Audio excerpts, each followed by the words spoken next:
Hey y'all, it's Dr. Shamanda. Welcome back to my channel where we talk about all things mental health, personal finance, and overall strategies to live your best life. All right, y'all. So if you're new to my channel, welcome. If you've been on this journey with me, welcome back. I am super grateful to always have you guys here and to be able to teach you guys strategies that I have learned and used or I am learning. Now, if you guys are new to my channel, I am a single mom of 2 teenagers and former high school dropout turned PhD doctor. And I am on a journey towards financial freedom, time freedom, and building generational wealth. I am also, besides as my profession, as a therapist, licensed therapist for over 15 years, I'm also someone who's super interested and passionate about personal finance. It has significantly changed my life.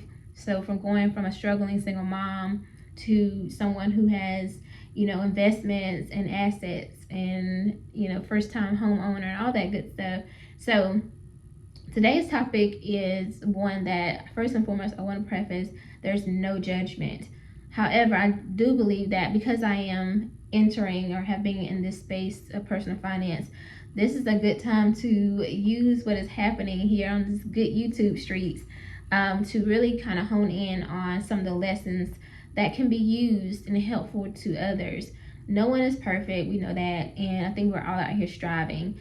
But I think that for me personally, I like to learn from other people, right? I like to try to prevent myself from going down a path if others have done it, and I can save myself the trial and error, the misery, all the heartache and pain and stress, right? So, it's important that we study others, not judge them, but we study them and see what we can learn. So again, I am going to do this video because these 2 content creators specifically were very motivational for me as I started my journey back in last April.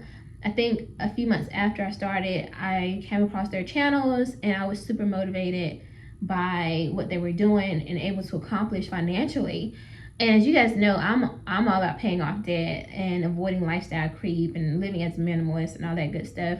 And so it was just really interesting to see that you can make a lot of money on YouTube. You can really do pretty well for yourself. But how can you use that money in a good way? Like, how can you steward that money so that you're not just earning it, but it's working for you, right? And so as someone who basically juggles a 9-to-5 and also a full-time I'm speaking that, a content creator, and I own my own production company, so I'm also an entrepreneur. But it can be challenging, and so for me, I want to think about how can we best utilize the money in the earnings or the revenue that we earn from social media if you're already working a 9-to-5 and or if you're a full-time YouTuber or full-time content creator. Either way, I think these strategies will be helpful for you all, right? All right, so a couple of things I want to share. So here are some money lessons that we can learn from our 2 favorite content creators out here right now, Dontay and Dontay London. Again, shout out to them for first and foremost sharing their journey. They are very open about it. And again, I'm not making any judgments on whether this is true or not. We don't know. It is what it is, okay? But I do want to share because I know for sure at least one of them had like $20,000 a month on one of those checks. And all I know is I saw that number and I was like, oh my gosh, like if I had that in 1 month just for my side income, oh, what would I do with that? So that's what motivates me to do this video. And again, if you have any other questions or things that you want me to speak on after this video, please reach out to me or comment below. All right, the first one is you want to always separate your business and your personal finances. So I think that sometimes when you're a content creator or you're like a 1099, and I have been a 1099 before, obviously it's self-employed income, so technically you earned it, so it's technically your income. But if you can possibly, you want to treat it like it's business income and then pay yourself from that. So if you can have a separate business account, that would be very helpful for you, because if you don't, then you'll find yourself just spending that money and it just disappears really quickly. So you want to separate those two, and it's going to help you when it comes to filing taxes along the line, because it's going to come up.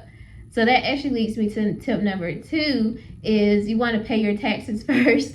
Now, I've already said, for me personally, like whenever I start making income off of YouTube again, because I was monetized before some years ago, but when I start making income again, that's the first thing I'm doing, right? And I think that if you do that consistently from the beginning, it'll make it easy for you. Like, it'll just become a natural thing. Sometimes we can look at that money and see that number, and you're just like, I want to keep all this to myself. But the reality is, it doesn't all belong to you. You have to put some toward paying Uncle Sam. Like, you just owe the government. It's just what it is. It's just like having a paycheck. When you earn your paycheck, you don't get to decide if you're going to pay your taxes or not. They're going to automatically take that out before you even get your check, your deposit, right? So you have to be very disciplined and again, just stewarding your money correctly, because at the end of the day, when the January comes around, or I guess April technically, you do not want to be in a position where you owe taxes. And again, I'm speaking from experience. Y'all know, if you're following my budget videos, you know that I actually owe a tax bill, but that's because I honestly didn't know better at that time. This was years ago when I was a 1099 doing community counseling work, and I was getting paid my whole paychecks and from the work that I was doing, and I was not putting the money aside, and I didn't know how to write this stuff off, like the business expenses and stuff. So again, I'm still paying and I want to save you guys from having to do that, because when you look at the money that you have to pay, it's crazy. But if you're putting it aside after every paycheck and just automatically transfer that to a savings account, it's going to make it so much easier for you. Okay.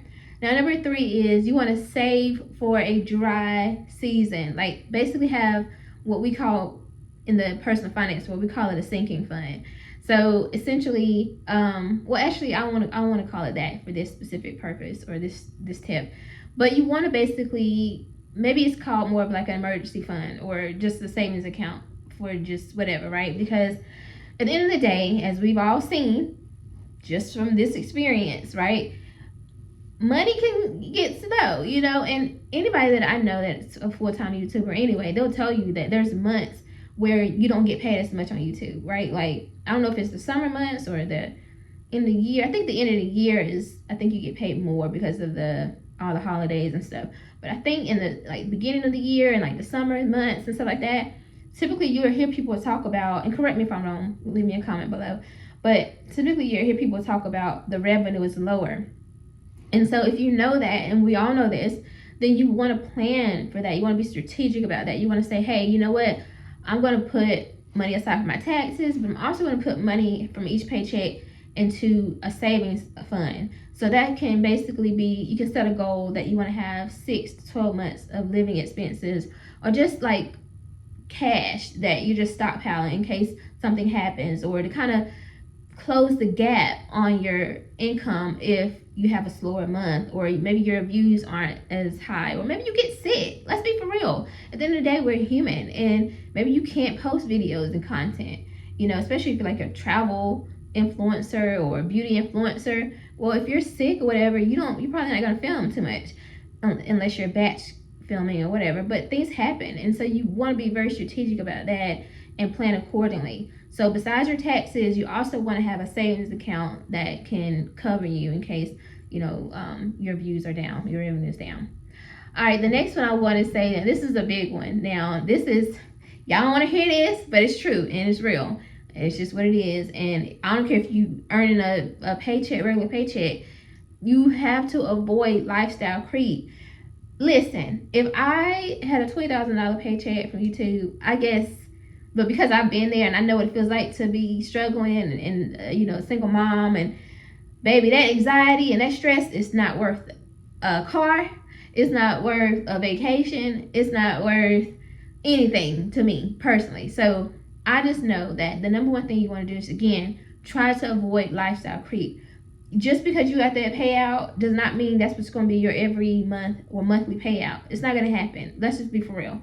Now, you may get to a point where you're making consistently $3,000 to $5,000 a month. But if you had an outlier month where you just made $20,000, even if it's for 2 months straight, just automatically assume that's not going to happen for the rest of the 12 months.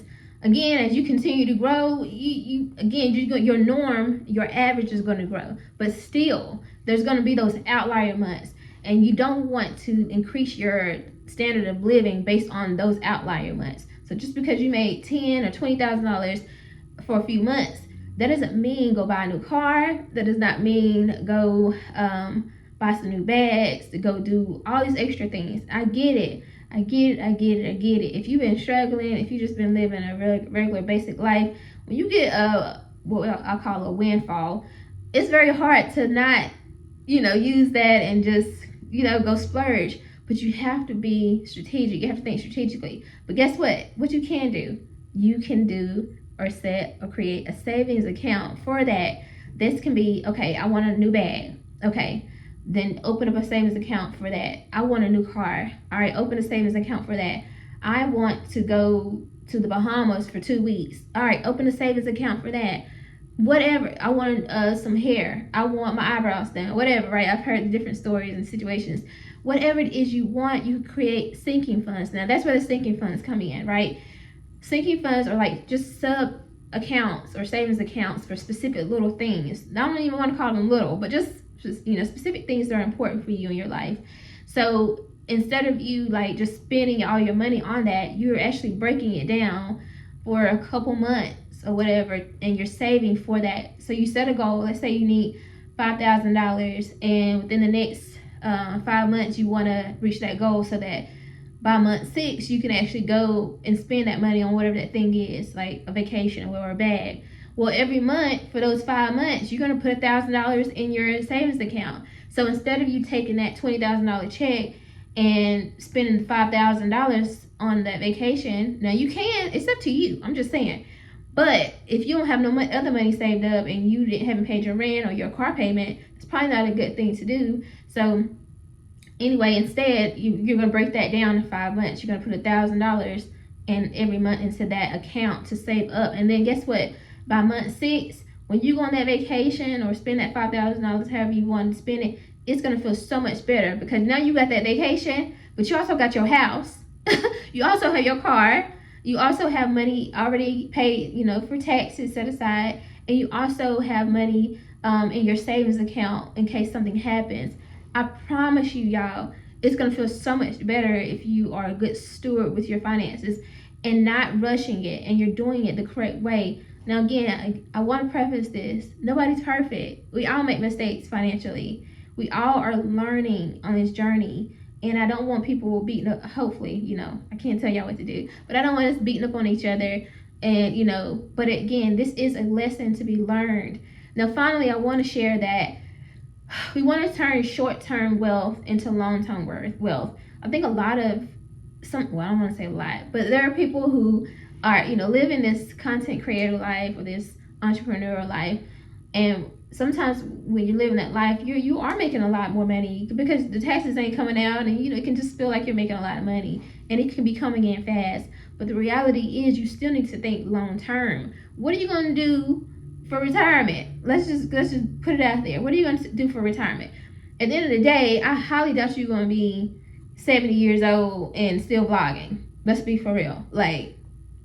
Or even if you are, you don't want to have to depend on that every month for your income. And who's to say that Google AdSense and YouTube is around at that time? And I'm not, hopefully it is, it'd be great. But I'm just saying, you want to be strategic.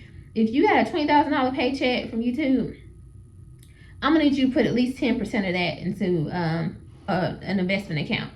Seriously. For real. So your taxes, your emergency fund, you can add money for your sinking funds or whatever the big things that you want. You start to save up for that, and then invest some of that money. And guess what? There are no excuses, because guess what? People might say, well, I don't have a 401k for my job because I don't work a regular job. There are investment accounts for entrepreneurs too. There's no way around it. And then also Roth IRAs or IRAs, regular brokerage accounts, you don't have to work a job or a W-2 job to contribute to those. So listen, y'all, if you are a content creator, not just these two specifically, but if you're a content creator or you're self-employed, please be strategic with how we manage our money, especially when we get bigger lump sums. And again, these are lessons that we all can learn and benefit from.